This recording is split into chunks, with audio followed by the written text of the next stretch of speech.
नमस्कार, IND impact में आपका स्वागत है। मैं हूं मनोज सैनी। ट्रांसफर पर टिप्स।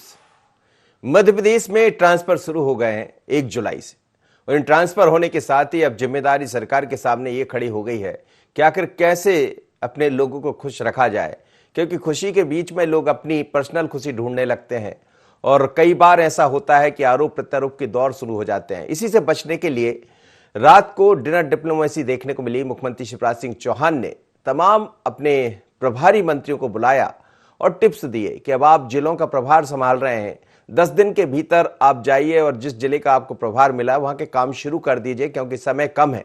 लेकिन सबसे बड़ी जिम्मेदारी आपके साथ अभी यह है कि कैसे स्थानांतरण के दौर में अपने आप को बचा कर रखें, आरोप प्रत्यारोप से बचें और जनता के सामने ऐसा कोई मैसेज ना जाए जिससे सरकार की छवि खराब हो।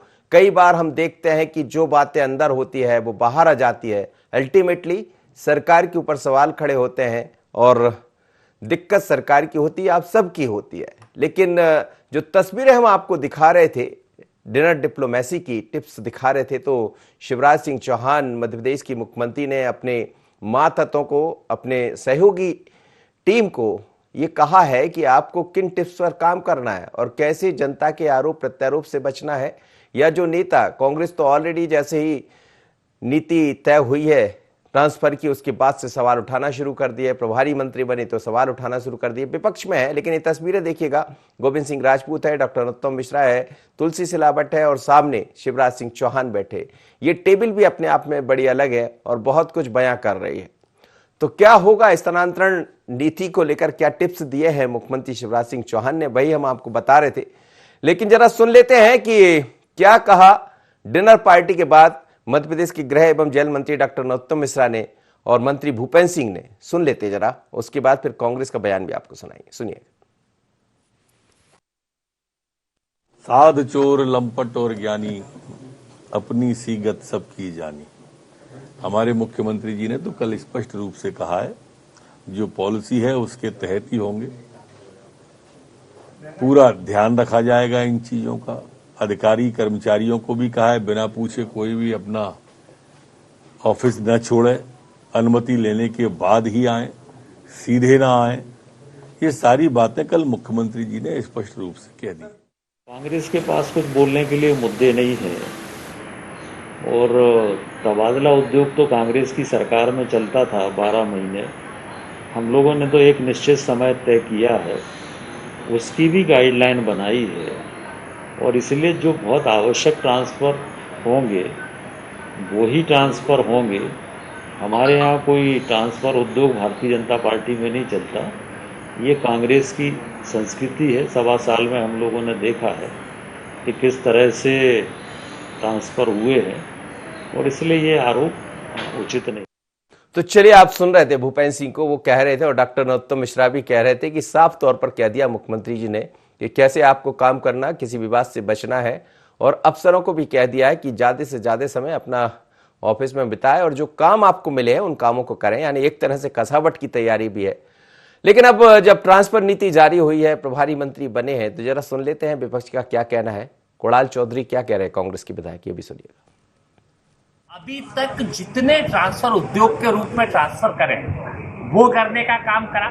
आज जब जनता को जब जरूरत थी कि जब किसान परेशान प्रताड़ित था तब प्रभारी मंत्री नहीं बनाए गए, जब आम जनता को ऑक्सीजन की जरूरत थी तब प्रभारी मंत्री नहीं बनाए गए, जब छोटी मोटी चीजों की जरूरत जो अनुशंसा प्रभारी मंत्री से होती थी उसके द्वारा ट्रांसफर वो सारी चीजें होती थी, उस समय प्रभारी मंत्री नहीं बनाए गए। इन्होंने चोरी छुपे ये सरकार बनाई है। जनता के कामों के लिए कभी नियुक्ति नहीं करी जाती, सिर्फ कैसे जनता की गाड़ी कमाई को लूटा जाए इसके लिए नियुक्ति करी जाती है। मैं आग्रह करना चाहूंगा कि इनकी जांच होना चाहिए कि कितने बड़े ट्रांसफर अभी तक बिगड़ उसके हुए, अब होंगे तो किस तरीके से ये ट्रांसफर उद्योग चलाए। जब एक दूसरे की सरकारें बनती है तो ट्रांसफर उद्योग की बात हो जाती है। लेकिन हमने 15 महीने की सरकार में भी देखे क्या होता था। रात को ट्रांसफर होते थे, सुबह कैंसिल होते थे, तमाम तरह के आरोप प्रत्यारोप। लेकिन हमें न बीजेपी की बात करना न कांग्रेस की। चलिए, मेरे साथ इस वक्त राजपाल सिंह सिसोदिया जुड़े हैं, भारतीय जनता पार्टी के प्रवक्ता है, और साथ ही जितेंद्र मिश्रा जी जुड़े हैं, कांग्रेस के प्रवक्ता। आप दोनों मेहमानों का स्वागत है। राजपाल जी, बड़ी चुनौती होती है ऐसे दौर में जब ट्रांसफर से बैन हट जाता है और स्थानांतरण नीति जारी हो जाती है। मुख्यमंत्री जी ने भी टिप्स दिए हैं क्या टिप्स है सरकार की तरफ से और क्या इन टिप्स को मंत्री लोग समझ पाएंगे? राजपाल जी। बहुत ही संयमित तरीके से और बहुत ही नियमों का पालन करते हुए अत्यावश्यक स्थानांतरण को करने का नीति निर्धारण करने का काम माननीय मुख्यमंत्री जी के नेतृत्व में हुआ है। एक निश्चित प्रतिशत में, निश्चित क्राइटेरिया में आने वाले अधिकारी कर्मचारियों का कार्य की दृष्टि से आवश्यकता के अनुसार स्थानांतरण करने का काम होगा। कांग्रेस का ये आलाप कि ट्रांसफर उद्योग तो भैया कमलनाथ जी जो उद्योगपति मुख्यमंत्री थे ना, तब उद्योग का दर्जा मिला था स्थानांतरण नीति को, जिसमें किसी डीएसपी की सुबह पोस्टिंग होती थी, दोपहर में स्थगित कर दी जाती थी और शाम को तीसरी जगह हो जाती थी या जहां रहता था वहीं स्थगित हो जाता था। बोली लगती थी, बोली वल्लभ भवन में। कमलनाथ जी क्या लंबी लंबी कारें घुसती थी बंगले के अंदर और सेटिंग करके बाहर निकलती थी, और वो सेटिंग के लिए बंगला कमलनाथ जी का अलग था, जो श्यामला हिल्स में नीचे बंगला जो है ना जिसमें भी रहते हैं, वहां सेटिंग होती थी। तो ये कमलनाथ जी के समय में उद्योग चला था 15 महीने, आपने भी देखा मनोज जी और हमने भी देखा। वर्तमान परिदृश्य में सरकार जो है आवश्यक स्थानांतरण ही करने का काम करेगी। एक बात जी राजपाल जी मैं रोक रहा हूं आपको थोड़ा सा, जरा संदीप मिश्रा जुड़ गए, हमारे ब्यूरो चीफ है, और डिनर जो पॉलिटिक्स हुई है, डिनर जो बात बनी है डिनर पर, क्या टिप्स दिए हैं, बात कर लेते हैं संदीप से। संदीप, क्या कहेंगे आप? डॉक्टर नरोत्तम मिश्रा भी कह रहे थे इस मुद्दे पर, लेकिन सवाल यही है कि अब ट्रांसफर शुरू हो गए और पहली सूची तो उच्च शिक्षा विभाग की सामने भी आ गई, जिसमें 56 प्रोफेसर्स के ट्रांसफर कर दिए गए पहले ही दिन। ऐसा लगता है कि बिल्कुल इंतजार में ही बैठे होंगे विभाग के लोग, विभाग के अफसर, कि कब बैन हटे। यानी सूची तैयार थी, बस मोहर लगना था और मोहर लग के बाहर भी आ गई। क्या कहा होगा मुख्यमंत्री जी ने, और अब यही चैलेंज है सरकार के सामने? बिल्कुल, देखिए इसको दो नजरिए से देखा जा सकता है, क्योंकि कुछ भी हो सरकार की के अंदर जो कुछ बहुत कुछ अभी पिछले कुछ दिनों से चल रहा था उसको भी यहाँ पर कहीं ना कहीं ठीक करना था, क्योंकि एक खाने की थाली एक ऐसी चीज होती है कि जहां से बहुत कुछ दुरुस्त की जाती है। तो यहाँ पर डिनर के जरिए कहीं ना कहीं सरकार के अंदर जो कुछ चल रहा था उसको दुरुस्त करने की कोशिश की गई है। जैसे तस्वीर भी आपने देखी कि वहां पर जिनको लेकर के बातें की जाती हैं तो वो सब एक साथ नजर आए थाने की एक टेबल पर। उसके अलावा दूसरी अगर हम बात करते हैं तबादले की, तो तबादले पर पारदर्शिता रखना ये बहुत अहम है सरकार के लिए, क्योंकि इसी भारतीय जनता पार्टी ने कांग्रेस पार्टी पर तबादला उद्योग का कहीं न कहीं आरोप लगाया था। तो अब वही कांग्रेस पार्टी ने उसी आरोप को यहां पर भारतीय जनता पार्टी की सरकार पर मढ़ दिया है। लिहाजा इस पूरे मामले को किस तरह से पारदर्शिता रहनी चाहिए, कोई वाद और विवाद नहीं होना चाहिए, किसी को दिक्कतें नहीं होनी चाहिए, इन सब बातों को लेकर के भी बात हुई है। डिनर से पहले एक बैठक हुई थी मंत्रियों के साथ मुख्यमंत्री शिवराज सिंह चौहान की, जिसकी भी तस्वीर हमारे पास है। तो यहां पर पहले बात हुई है और अधिकारियों को किस तरह से मुस्तैद करना है कि लोगों को दिक्कतें ना हो, जो कि जैसे कि मुख्यमंत्री शिवराज सिंह चौहान ने पहले भी कहा था कि मानवीय धारणा को देखते हुए तबादले करने हैं, यानी कि जिसको ज्यादा समस्याएं हैं, किसी के माता पिता बुजुर्ग हैं और वो बाहर है, तो इन सब चीजों को देख करके तबादले करने हैं। यहां पर पारदर्शिता रहनी चाहिए, कहीं भी रिश्वत की बात नहीं आनी चाहिए। तो ये सारी चीजें कल बात हुई है। मुख्यमंत्री शिवराज सिंह चौहान ने सख्त ताकीद दी है सभी प्रभारी मंत्रियों को कि यहां पर विशेष रूप से ध्यान देना है, ताकि कांग्रेस पार्टी को कहीं भी मौका ना मिले शिकायत करने का या आरोप लगाने का। जी चलिए संदीप, बहुत बहुत धन्यवाद आपका, बिल्कुल सही आप कह रहे हैं और यही बात। जी राजपाल जी, अपनी बात आप पूरी कीजिए। जहां तक कुणाल चौधरी जी अभी कह रहे थे कि प्रभार मंत्रियों को बांटने में देर हुई, भैया आपको क्या तकलीफ है? पहले जब प्रभार कोविड के लिए बांटे थे तब ये आपने आरोप लगाया था कि कोविड के लिए प्रभार क्यों बांटे, इससे ही बांटो।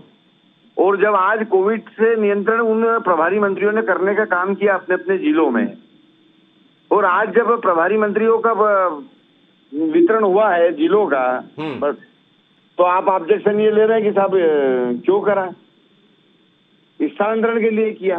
तो ये कांग्रेस बिना सिर पैर के जो आरोप लगा रही है, इस आरोप की वजह से भी कांग्रेस रसातल में जाने। चलिए जितेंद्र मिश्रा जी जवाब दे दीजिए। मनोज जी, अभी आपके संदीप जी ने स्पष्ट किया कि क्या मंतव्य है सरकार का प्रभारी मंत्री बनाने को लेकर के। एक रात की भी इनको खबर नहीं हुआ किस तरीके से मंत्री लालायित है, किस तरीके से सरकार ट्रांसफर करने के लिए लालायित है, वो आपको दिख गए। रात में मंत्रियों की बैठक हुई, सुबह लिस्ट जारी होना शुरू हुआ। अब अगर कोई विधायक सवाल उठाता है तो राज्यपाल जी कहते हैं आपको क्या तकलीफ है? तकलीफ ये है कि सरकार आपकी नहीं है, मध्य प्रदेश की सरकार है और जनता ने आपको बनाया है, तब आप सरकार बैठे। हर जनप्रतिनिधि को सवाल उठाने का अधिकार है। हम पहले भी कहते रहे हैं कि देखिए, जब कोरोना में जरूरत थी, जब भीषण महामारी में जरूरत थी, जब आपको प्रभारी मंत्री बनाने की सुध नहीं आई। आज जब ट्रांसफर करना है, जब आपको प्रभारी मंत्री के रूप में अपने प्रतिनिधि जिलों में भेजने की याद आ रही है, कारण है रात में प्रभारी मंत्रियों की सूची जारी होती है, सुबह से ट्रांसफर उद्योग चालू हो जाता है। कब से इंतजार कर रहे थे आप लोग ट्रांसफर का? अगर ये सवाल उठा दो तो कहते हैं कि विपक्ष विरोध कर रहा है। अरे जब आज इतने दिन हो गए आपकी सरकार को बने हुए, आप प्रभारी मंत्री नहीं भेज पाए। जब जनता को जरूरत थी वहाँ प्रभारी मंत्रियों की, जब कोरोना को कंट्रोल करने की, जब क्राइसिस कमेटी बनाने की जरूरत थी, जब आपको इस प्रदेश को आपने लेकिन जितेंद्र जी कुछ जगह बनाए थे, कोविड प्रभारी मंत्री बनाए थे, जैसे तुलसी सिलावट इंदौर में थे, ग्वालियर का जिम्मा डॉक्टर नरोत्तम मिश्रा जी को सौंपा था, ऐसे बनाए थे कुछ अलग अलग प्रभारी। ये हालत हाजरा आपको भी मालूम है कब बनाया इन्होंने? कोरोना कब से चल रहा था, सरकार में कब से बैठे थे? पहले दिन प्रभारी मंत्रियों की घोषणा होना थी और उनको तैनाती जिले में कर देना था, लेकिन नहीं की गई क्योंकि कोरोना को लेकर सरकार गंभीर नहीं थी। सरकार अपने समीकरणों को बनाने में लगी हुई थी। आखिरी समय जाकर के कोरोना के लिए आपने प्रभारी मंत्रियों की घोषणा की और ट्रांसफर उद्योग के लिए आपने फिर से। लेकिन ट्रांसफर उद्योग से कौन बचा जितेंद्र जी? आपको याद होगा आपकी सरकार भी बनी, जैसा अभी राज्यपाल जी कह रहे थे, या पहले भी जो भी सरकारें रही, जब जब बैन खुलते हैं तो उद्योग तो शुरू हो जाता है, इसमें तो कोई दो मत नहीं है, और इसीलिए मुख्यमंत्री जी समझा रहे थे। निश्चित तौर पर प्रभारी मंत्री पहले से बने होते, आज 1 तारीख से आप ट्रांसफर का वेन खोल रहे थे, हमें जरा भी तकलीफ नहीं होती। लेकिन ट्रांसफर के लिए प्रभारी मंत्री बनाना ये तकलीफ का कारण है। जनता की सेवा के लिए प्रभारी मंत्री नहीं बनाए जा रहे। और मुख्यमंत्री जी ने रात में जो नसीहत दी है उसको भी समझने का प्रयास कीजिए। इसके पहले भी बोल चुके हैं, सादा जीवन जियो, बड़ी कार में मत घूमो, ताकि लोगों को दिखे नहीं कि आप क्या कर रहे हो। ये पहले भी आप ही दिखा चुके हैं ना, पहले भी ऐसी नसीहत दे चुके हैं।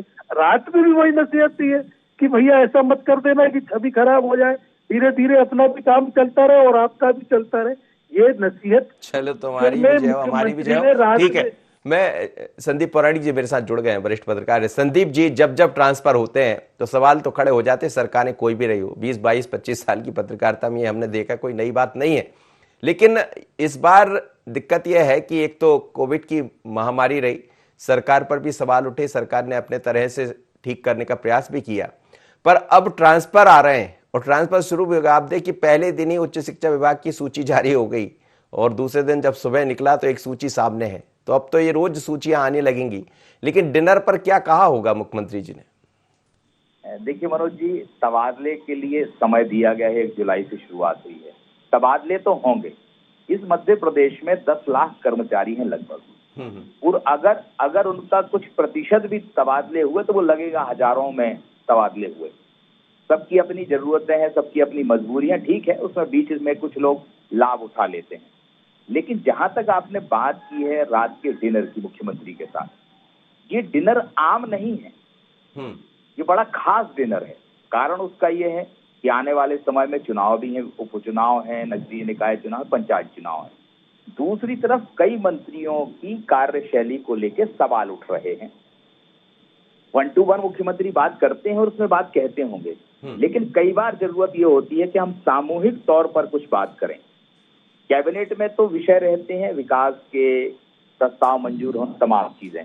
ये जो डिनर था ये विशुद्ध तौर पर राजनीतिक डिनर था, और तब ये डिनर हुआ है जब प्रभारी मंत्री बना दिए गए हैं। हर जिले की अपनी प्राथमिकताएं होंगी और इन मंत्रियों को क्या निर्देश दिए जाएं कि सरकार की छवि पर कोई आंच ना आए। हर पार्टी का, हर सत्ता का एक अपना हिडन एजेंडा होता है जो दिखता नहीं है, जिस पे वो काम करती है।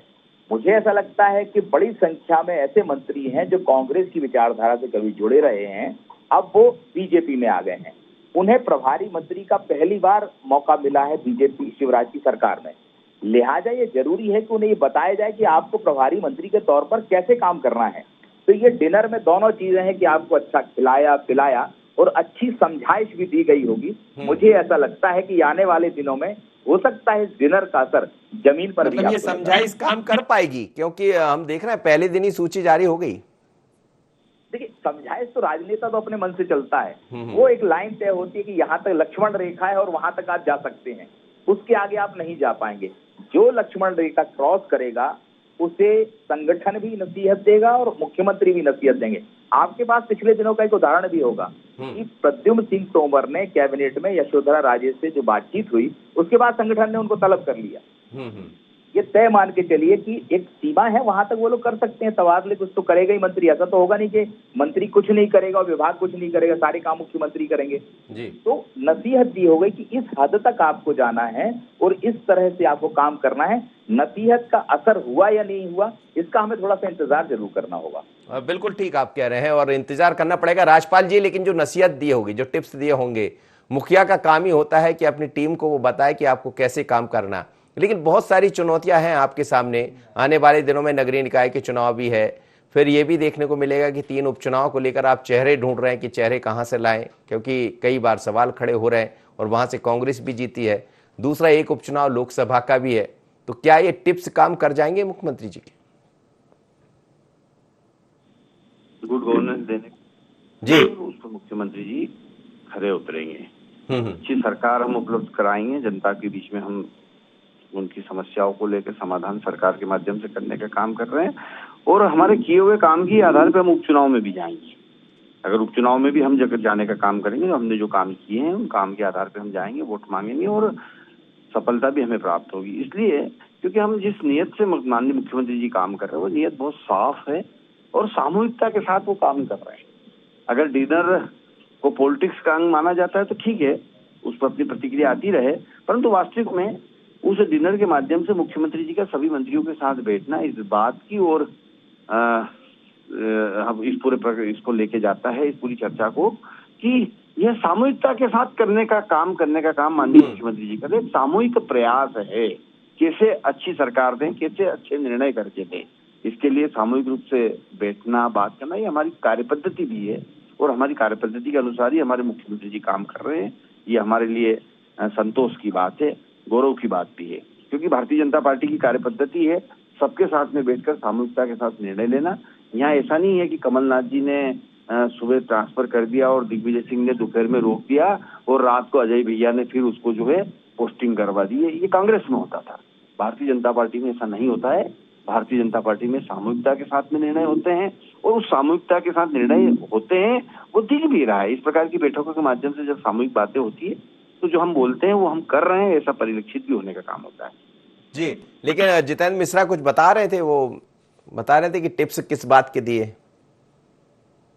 नहीं, अगर मुख्यमंत्री जी अपने मंत्रियों को टिप्स नहीं देगा तो कौन देंगे, तो कौन देगा? माननीय मुख्यमंत्री जी का काम है अपने मंत्रियों से को निर्देश देने का, किस प्रकार से उनको काम करना ये निर्देशित करने का, और सार्वजनिक जीवन में किस सुचिता के साथ काम करना चाहिए ये तो बताना ही चाहिए। चलिए जितेंद्र जी, चिंता मत करिए, बिल्कुल सुचिता के साथ काम करेगी भारतीय जनता पार्टी।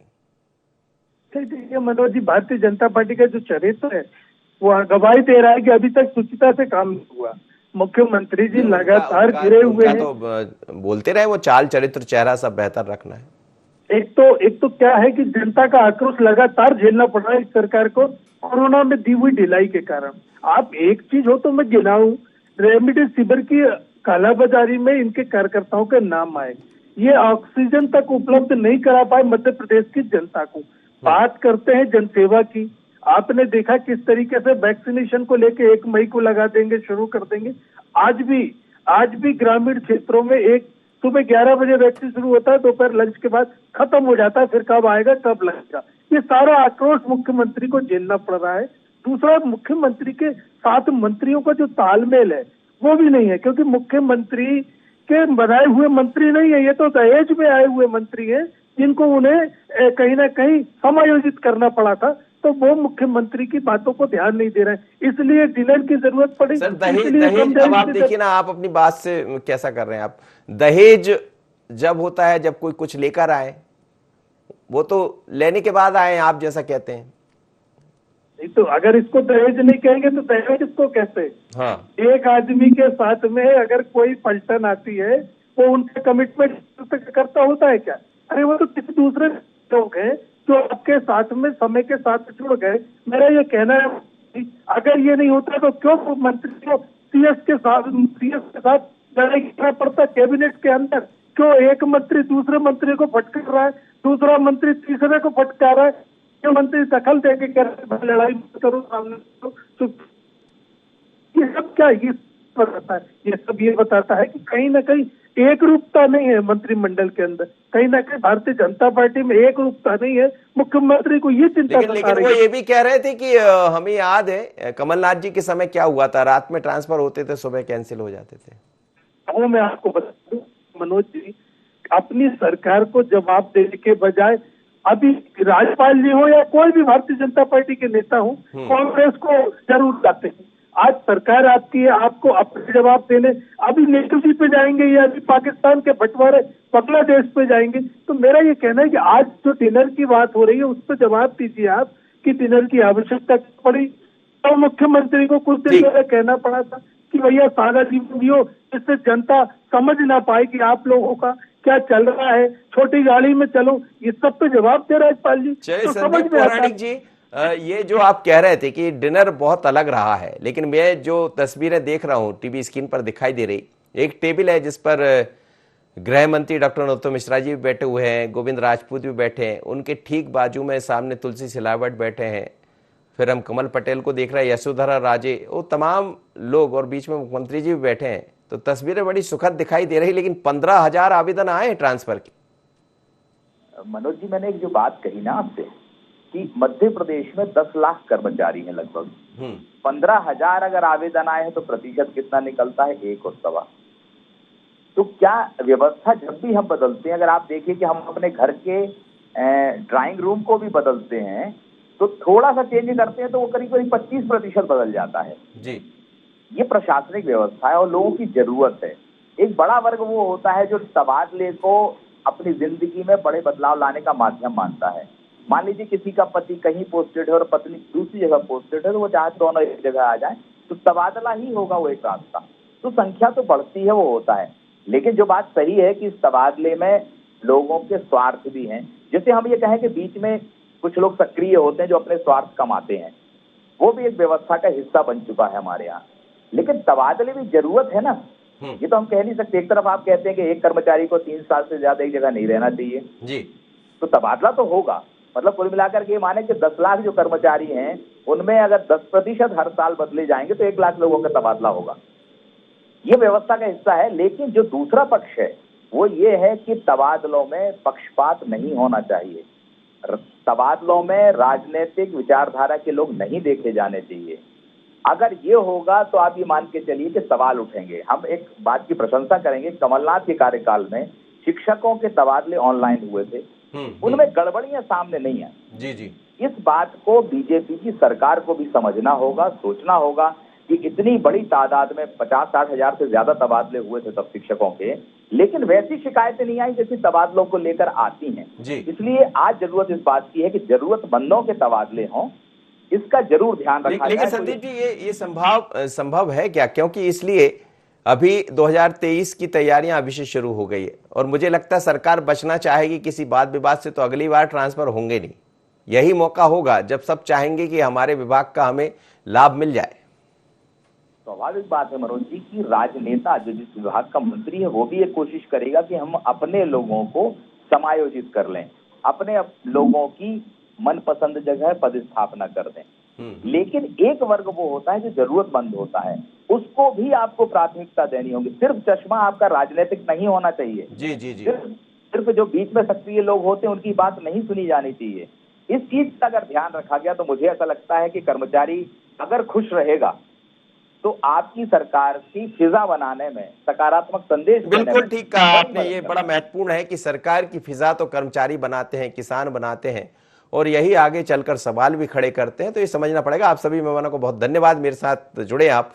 लेकिन ये तय है कि मुख्यमंत्री ने डिनर में निश्चित रूप से जो बातें बाहर आई है, उन्होंने टिप्स इस बात के दिए हैं कि हम किसी ऐसे काम से बचें जिसमें छवि खराब हो संस्था की या फिर संबंधित विभाग की, सरकार की, तो इनसे बचना पड़ेगा। दूसरा, अपने मुंह पर लगाम लगाइए और ऐसा कुछ मत कहिए जो आगे जाकर आपके लिए भी नुकसानदायक हो, सरकार के लिए भी नुकसानदायक हो। पर बड़ा सवाल यही है कि लंबे अरसे के बाद ट्रांसफर से बैन हटे हैं, तो क्या ये हो पाएगा? लेकिन डिनर की टिप्स कितने काम आएंगे, नजर हमारी इस पर रहेगी। ट्रांसफर पर टिप्स इतना ही। मुझे दीजिए इजाजत, बने रहिए ND24 पर।